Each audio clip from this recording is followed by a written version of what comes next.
Dobré ráno a dovolte mi říct něco, co možná zcela změní způsob, jakým přemýšlíte o intimitě po 60.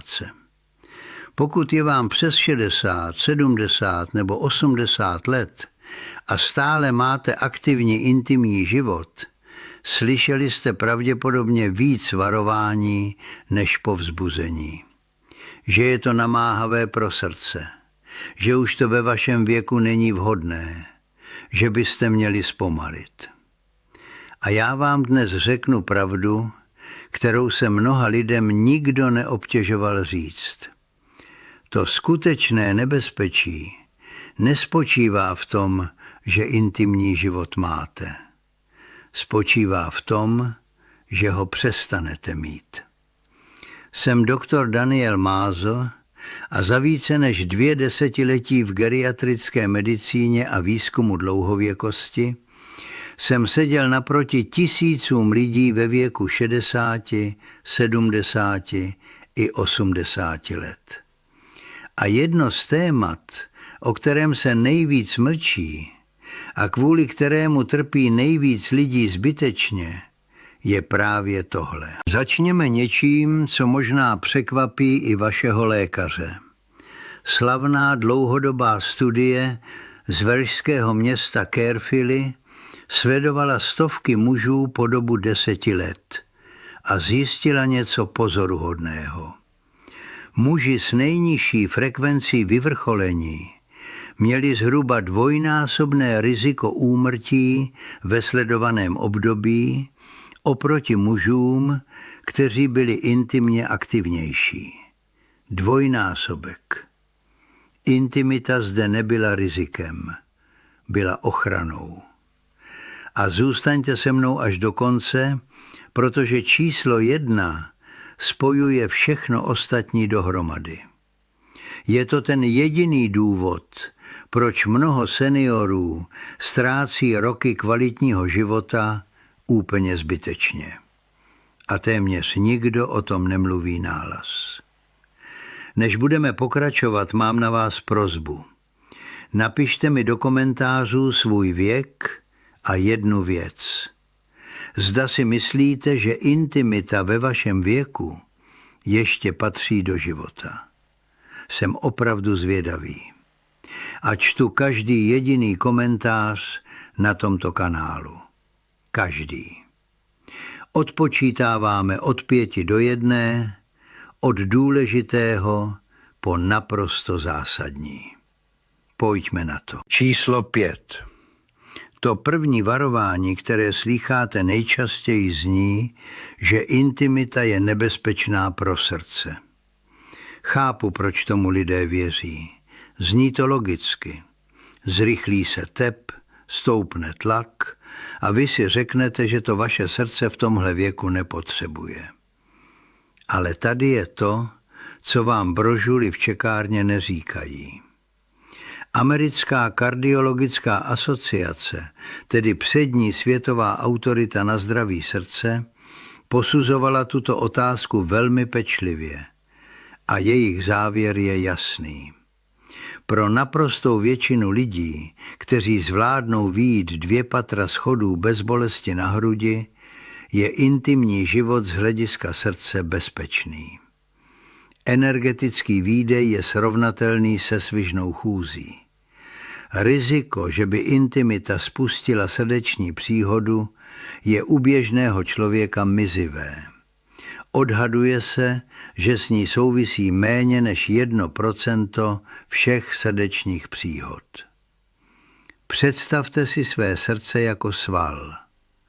A sval neslábne tím, že se občas zadýchá. Slábne nečinností.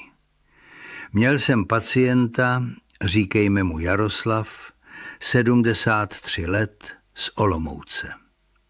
Po infarktu se bál své manželky dotknout. Ne z nedostatku citu, ale ze strachu.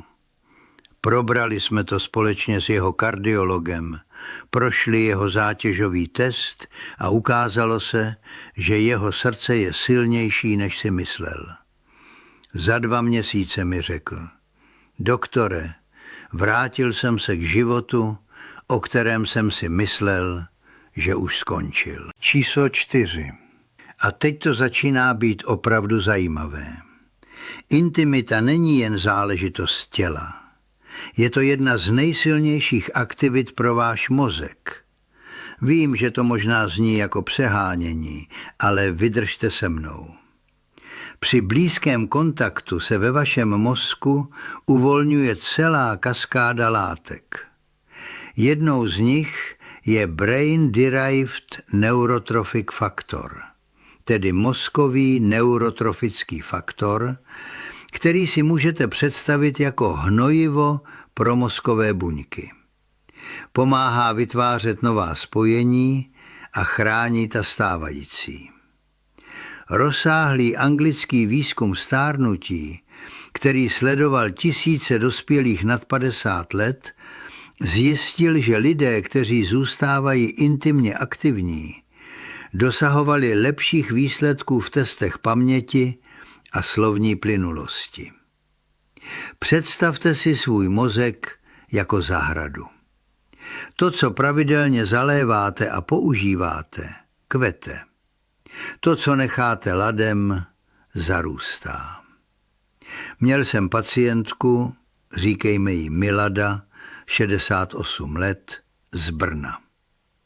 Stěžovala si, že zapomíná jména a ztrácí nit v rozhovoru. Součástí toho, co jsme změnili, bylo i to, že si s manželem znovu vybudovali blízkost, kterou roky odkládali. Není to zázračný lék, ale řekla mi, cítím se, jako by se mi v hlavě zase rozsvítilo. Číslo 3. Tady přichází něco, o čem se mluví ještě méně. Intimita ovlivňuje vaše hormony a vaši obranyschopnost. Při doteku a blízkosti se uvolňuje oxytocin, hormon, kterému se říká hormon pouta a důvěry. Ten snižuje hladinu kortizolu, tedy stresového hormonu, který v nadbytku urychluje stárnutí. Tomuto tichému dlouhodobému zánětu se odborně říká inflammaging, tedy zánětlivé stárnutí. A právě jeho tlumení patří k tomu nejcennějšímu, co pro své tělo můžete udělat. Menší výzkum navíc naznačil, že lidé s pravidelným intimním životem měli vyšší hladiny protilátek, které pomáhají bránit tělo před běžnými infekcemi.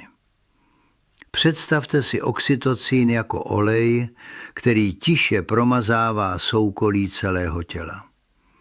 A nejde jen o samotný akt. Jde o dotek, obětí, blízkost. I držení za ruku a večerní obejmutí spouští stejnou hormonální vlnu. A právě teď chci na chvíli zastavit. Pokud vám tento kanál někdy dal informaci, kterou vám váš lékař zapomněl zmínit, prosím, zmáčkněte teď tlačítko odběru a dejte tomuto videu palec nahoru. Pomáhá nám to dostat tyto informace k dalším lidem, kteří se za toto téma stydí mluvit nahlas. A vás to nestojí vůbec nic. Číslo 2. A tohle je možná to nejdůležitější ze všeho. Intimita je jedním z nejsilnějších štítů proti osamělosti a depresi ve vyšším věku. Osamělost totiž není jen smutný pocit. Výzkumy ji spojují s vyšším rizikem srdečních onemocnění, poruch paměti i kratšího života. Některé studie ji v dopadu na zdraví přirovnávají ke kouření. Blízký intimní vztah je přitom jedním z nejsilnějších protijedů. Dává pocit, že někam patříte, že jste chtění a vidění. Měl jsem pacienta, říkejme mu Vladimír, 79 let, z Plzně. Po smrti manželky se uzavřel do sebe. O 2 roky později našel novou společnici a vrátila se mu chuť do života. Řekl mi, myslel jsem, že tahle část života pro mě skončila. Místo toho, jako by mi někdo vrátil 10 let. Nezavírejte tuto kapitolu předčasně jen proto, že vám okolí naznačuje, že byste měli. Touha po blízkosti nemá datum spotřeby. A jsme u čísla 1. To skutečné varování, které byste měli slyšet, nezní přestaňte. Zní nepřestávejte. Tělo funguje na jednoduchém principu. To, co používáte, si udržíte. To, co přestanete používat, ztrácíte. Odborně se tomu říká deconditioning, tedy spirála dekondice, kdy nečinnost vede k úbytku schopností a ten úbytek vede k ještě větší nečinnosti. Platí to pro svaly, platí to pro paměť a platí to i pro intimitu. Ale tady je ta nadějná zpráva. Tato spirála se dá zvrátit téměř v každém věku. Viděl jsem pacienty v 80 znovu objevit blízkost, o které byli přesvědčeni, že je nenávratně pryč. Měl jsem pacientku, říkejme jí Božena, 82 let. Roky věřila tomu, co jí kdosi řekl, že v jejím věku už tohle není na místě. Když pochopila, že to není pravda, řekla mi se slzami v očích. Promarnila jsem tolik let kvůli jediné větě, které jsem uvěřila. Nedovolte, aby se to stalo vám. Tohle není jen o biologii a hormonech. Tohle je o vašem životě. O tom, že máte právo na blízkost, na něhu a na to být milováni v každém věku. Vaše tělo vás nezrazuje. Reaguje na vstupy, které dostává. Změňte vstupy a změníte výsledek. Nikdy není pozdě. Ne v 70, ne v 80, ne v 90.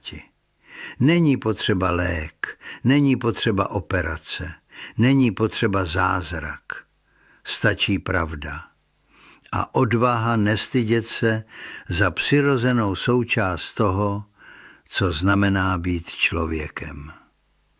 Pokud vám tohle video pomohlo, odeberte kanál, zapněte zvoneček a pošlete ho někomu, kdo to potřebuje slyšet. A řekněte mi do komentářů, co si z dnešního videa odnášíte. Napište svůj věk. Čtu každý jediný komentář. Postarejte se o sebe. A uvidíme se u dalšího videa.